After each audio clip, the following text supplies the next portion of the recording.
So the next thing we're going to look at is the Molift Smart.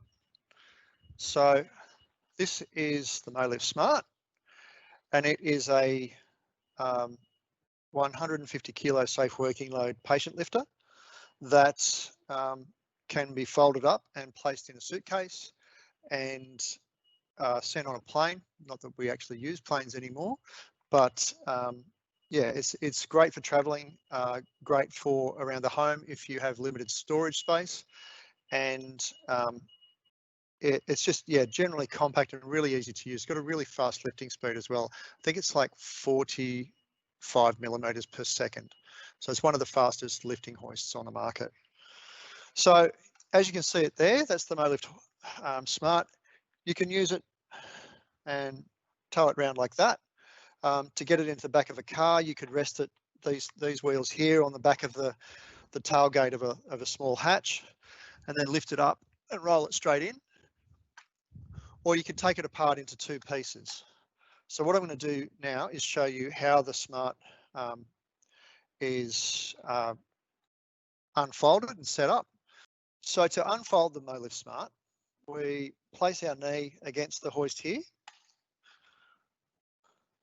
then undo this elastic from around here,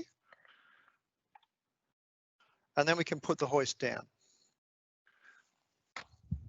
So at this point, you can either put a brake on or put your foot behind the hoist. So I'll put a brake on, and then we'll reach down, lift the hoist up to that point there. I'll take the brake off so I can turn it around and show you what I'm doing. And so at this point here, the hoist, the lifting column or the main mast of the hoist won't lock in because the legs aren't at a safe width, and the legs are not battery operated. They're operated by these two foot pedals here. So I press on that and they get to a point where they're at a safe working width.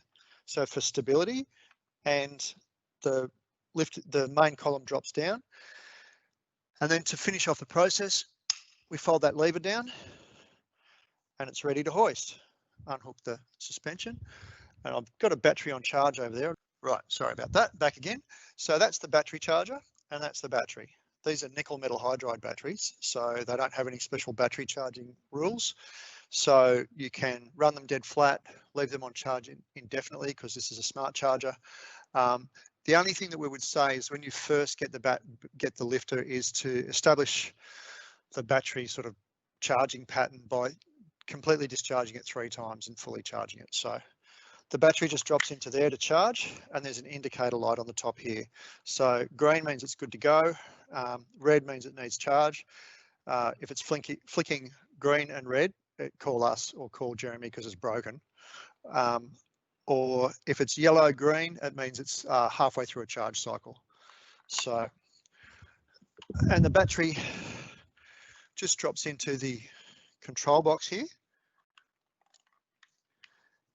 and it always makes a nice little beeping sound that lets you know that it's happy. So just here, I don't know if you can see that clearly, guys, but there's 2 lights. One's the battery light and one's the service light. If the service light's green, that means that everything's good. We actually had a call this morning. We get them pretty much every second day. I've got a Molift and the service light's on. Ask what colour it is. It's green. Everything's good. So with the Molift, there's software built into the lifter that counts the number of lifts that the lifter does, and it's pretty clever the way it does it because it doesn't just count the number of button presses like that. So some hoists would count each time I press that button with no load on it as a lift, and that's significant because with Linac, who are the people who manufacture this actuator, they have a service life of the actuator of 10,000 cycles.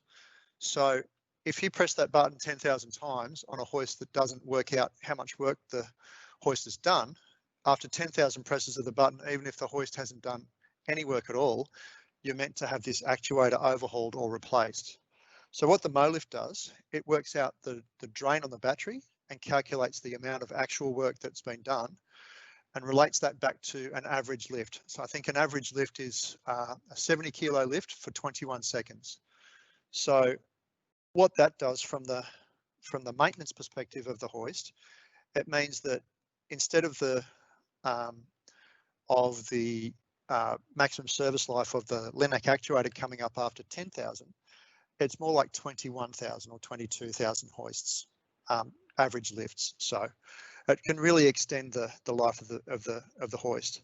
And so conversely, if you're lifting a person who's at the absolute maximum of the hoist's safe working load at 150 kilos, it's going to count that as more hoists or more lifts than a 25 kilo person. So it works it out, and it works it out so that it keeps the hoist safe. I'll just run through some other things. The emergency on-off button, I think it's there just to isolate the battery. I've never seen a hoist get so crazily out of control that someone said, quick, hit the emergency stop. I don't think it happens. So that's off. When it's on, there's a little green stripe around the emergency stop button. We get a lot of calls from people saying, my hoist doesn't work.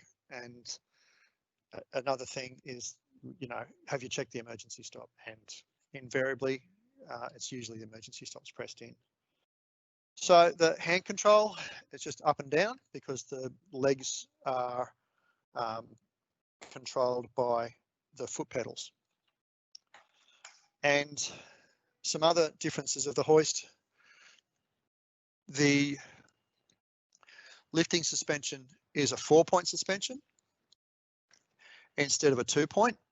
And we can use it as a 2-point suspension by just putting the sling on across the diagonal of the spreader bar. But what this distance here does, it allows additional space between the leg support straps and the shoulder support straps, so it doesn't pull the person who's being hoisted into a ball. So other little features of the hoist are the inability to, if it comes down on anybody, it won't push any downward force onto them. So I'm holding the button there, pressing it down, and this actuator here only pushes up, it doesn't pull down. So I can push that up, but it comes down and rests on an end stop there. So that's pretty much all I can say about the Molift Smart. It's got like really low profile casters at the front, which allow it to get under a lot of things that I think it's like 75 millimeters or 100 millimeters. I can't remember. It'll be in the detail that that Jamie sends out afterwards. But it's a great hoist. It's really lightweight. It's 26 kilos, and it'll separate into 2 parts really easily, so that, say you needed to get it into the boot of a car, you can take that off, and that's 13 kilos, 14 with the battery. So the battery weighs a kilo. So Andy, some of the feedback that we've had already from the trials that we've been out and done is that people are really liking the fast lifting speed that this hoist appears to have. It seems to be a little bit quicker on the up and down than some of the other hoists that we've had in our range. Obviously, you don't want your hoist to be like a rocket or a bucking bronco, but when you're doing lots of lifts every day, that little bit faster is a nice thing. The other thing is that people have really been enjoying the posture that 4-point spreader bar creates. The additional space has proven to be very popular, and we've had some of the best I don't know how you'd say this, the best looking lifts that we've done have come because that 4-point spreader bar just creates such a good posture when you're lifting. So yeah, that's been pleasing. So just while Andy's gone, there was a question from Laura. How much does the hoist weigh when folded into the suitcase? The total weight of the hoist is about 26 kilos. I'm not sure what the weight of the suitcase would add to that, and be a couple of kilos. That that suitcase, I would say, is really designed for someone who needs to travel on an aeroplane or in a bus or a coach or something like that. With the hoists, someone who needs to protect the hoist from damage when more public style transport is being utilised. The real benefit for someone who's perhaps transporting this hoist between people's homes is, as Andy demonstrated, you can break it into two 13-kilo pieces, which makes it realistic to lift in and out of the boot of a car.